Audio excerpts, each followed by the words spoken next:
So I'm Jan Watson, and I've been working in dance in Chicago since about 1981. Today I'm stage managing the Chicago Dance Showcase over here at the Pritzker Pavilion. And Hubbard Street is appearing, and I worked for them back in the 80s. So during what we like to think of as the big growth years, you know, going from playing old people's homes, or I guess that's a bad way to say that, but to touring internationally. And how did you first get involved in the dance scene here? Yeah, my husband was a lighting designer, and when Hubbard Street first played at the Goodman Theater, he was the resident lighting designer. And so he started working with them, and then they needed a stage manager because one of the dancers, Tracy Vonderhaar, was running off stage to call cues, and so he suggested me, and they hired me. So I think I made $175 a week, if I remember correctly, which was pretty good money. Yeah. Did you have a background or training in stage managing? I have a master's degree in theater, so you know I had done some in college and a little bit professionally here in Chicago. Yeah. So what was it? Tell me more about what Hubbard Street was like. Well, it was great. I mean, the dancers were used to taking their own costumes home and washing them and bringing them back. And I think Lou took the sound system out of his apartment and brought it to the gigs.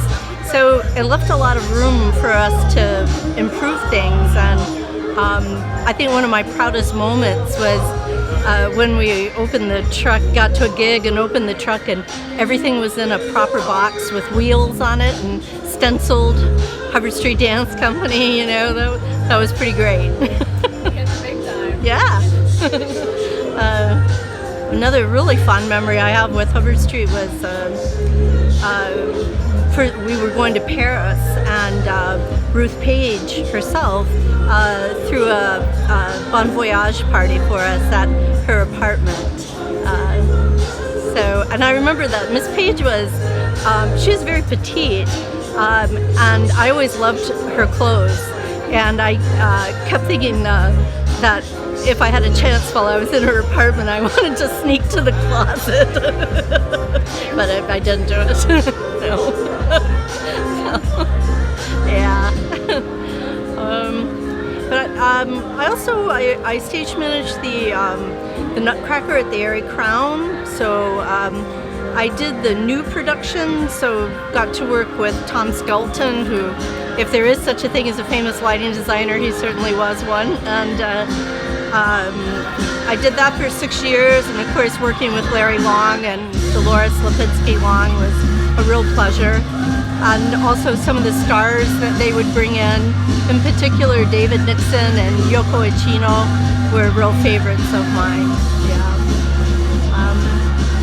And then I also worked at the Joffrey. I was the company manager there for about 6 years. And that had always been a goal of mine, to work for a major ballet company. So it was a very satisfying experience. Yeah.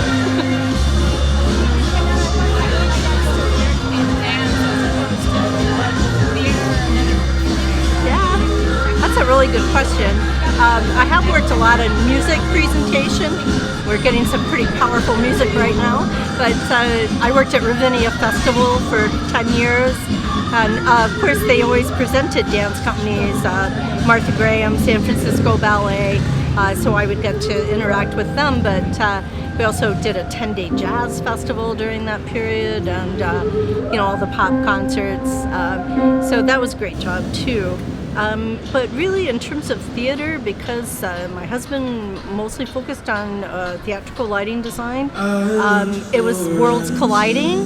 And although we enjoyed touring together with Hubbard Street, it was better all the way around that we each have our own little world. So, yeah, I could go to his parties and he could come to mine. Everybody wins. Yeah. So you Yeah, not a consolation prize. That's a good way to put it. Well, Tell me about touring Cutcher Street a little bit. yeah. One, Yeah, I mean, that was a lot of driving in those days.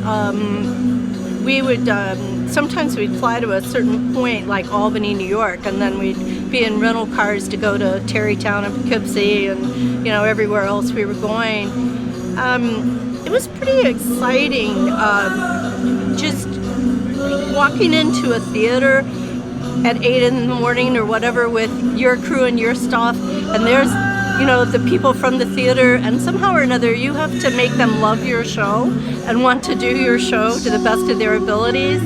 And then, of course, you always have that whatever 8 p.m. curtain time, and you have to be ready.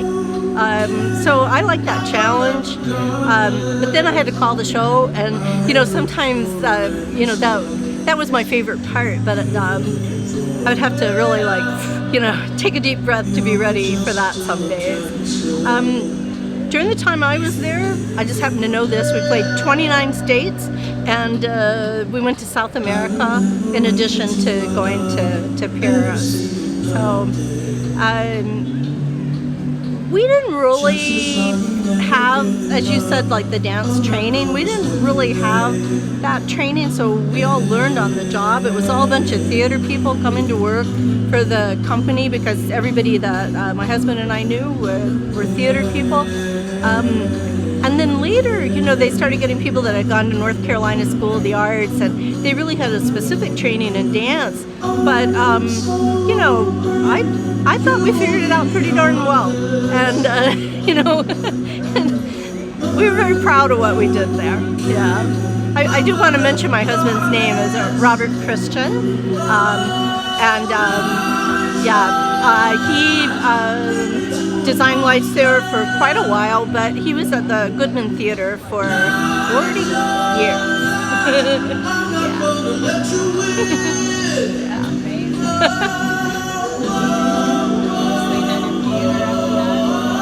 Say again? So then strictly theater at that point? He occasionally did something for a dance company, the Joffrey.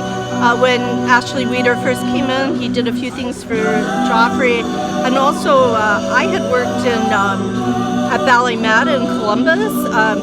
The aforementioned David Nixon was there, and I was like special guest star. It was fantastic. They'd fly me in for the seasons, and I usually got to stay at their house, which was great. So then Larry Long came to set, Fledermaus? No, something from Mary Widow, probably, now that I think about it. And so he brought Bob there to do the lighting, and I think he did a couple of other things for them, but still mostly in theater. Although the Civic Ballet, which is the company that they have at Pages, they got permission to do Line Drive, which was an old Hubbard Street piece, and Claire and Lou came in to set it, and so Bob came in to light it, and there was like almost no lights, but it was pretty funny because we both had been gone from that for so long. But I was a little nervous, and Bob said, well, you do remember the cues? And I'm like, I don't know. And the music started, and I just started calling the cues. It was amazing. It was like dancers talk about muscle memory, and I thought, it was the same sort of thing, and I didn't even know I had it. That's a great story. It was nice to work together that last time. It strikes me that you have a really interesting vantage point to talk about how dance in Chicago has evolved since the 80s. You've seen many different times. What is it like then Yeah, for me to speak about right now is because I don't work for a company, but the last 3 years I've done this showcase, and so I've got to experience a lot of different companies. One of the things that I've been really happy to find out is that these like the more street dance hip hop companies, they have exactly the same aesthetic as the more established, more moneyed groups. I mean, they are disciplined, and many of them you can tell they have ballet training. They take it very seriously, and they're whoever is managing them is, you know, all the things they need to be. And I just think that's wonderful, because I was a little concerned the first year I was doing the showcase. I thought, oh gosh, you know, who's in charge of that company? What will we do? Well, there was someone, you know, and it worked out beautifully. The only thing was I had to be a little careful in my communication. I had to be less formal. That works better. I suppose that's an art in and of itself, right? You know, managing everything that's going on in a production, they also communicating with dancers who are getting ready to perform. Have like certain techniques or tips and tricks that you rely on for that? Well, I mean, anytime a performer is about to go on, it's a very dangerous time to make any kind of a joke. Because you never know how it's going to go, especially when it's not someone you know well. So I generally try to be pretty quiet before people are going on stage, except just smile and, you know, look encouraging. Maybe sometimes I'll tell them something like, well, I've done this before, like, it's a really big crowd out there, and then sometimes that makes someone nervous. So it's always, you just don't know. You just don't know. I have certainly in my career had to talk ballerinas down out of trees, you know, so to speak. Not literally, but, you know, like the cat in the tree thing.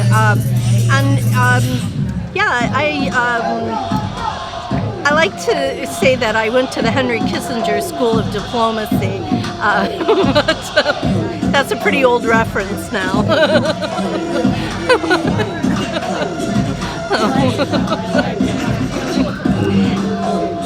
I have one more question. Okay. Is there anything else you want to make sure we talk about before I'm sure you have to head back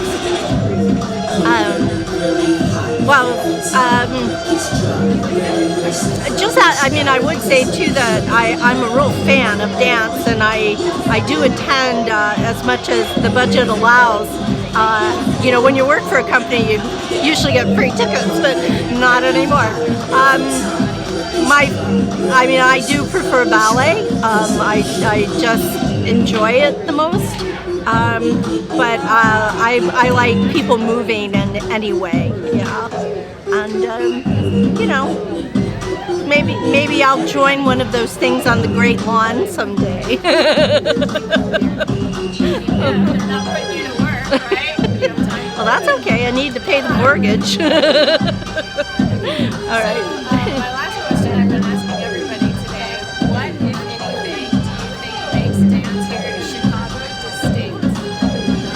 Wow. You know, I think it's sort of like the same thing with the theater scene. It seems like there's some parallel with, you know, there were all those wonderful people in the 70s and early 80s that really stayed here and made their mark here. And I would say, you know, Claire Bataille is one of them, or Shirley Mordine, Amy Osgood, you know, like I'm going to forget important people to name, but just that, and then they made their whole careers. And then we got all these imports, you know, like Dan Duell, you know, coming here to do Ballet Chicago, and people stayed, and they stuck with it. And so their influence carried through to different generations. And I think that's the same thing that happened in theater, is that it had a stability. And you know, we all joke about it's the same 600 people at every dance concert you go to, but then, you know, sometimes that's supplemented with other folks, so it can be larger. But I think also that donor base that was very interested in supporting dance and made sure that it was able to continue. It's just super important. But they don't just throw their money around. You know, they do it because it's a quality thing, and or there's particular artists they want to support, and you know, that's helped me be able to make a living in the performing arts.